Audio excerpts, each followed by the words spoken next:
Alright guys, bad news. I moved on, I stepped up.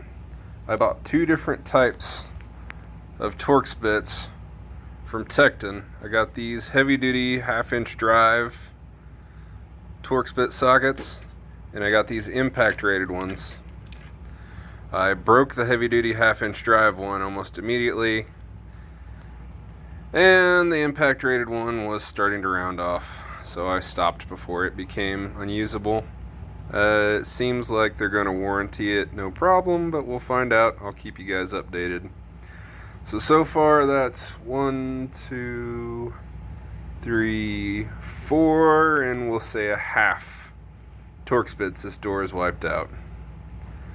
Obviously the next step's going to be moving on to just welding a nut onto it and taking it out that way, but I just really want a manufacturer to make a Torx bit that doesn't break when you have the slightest bit of a stuck bolt.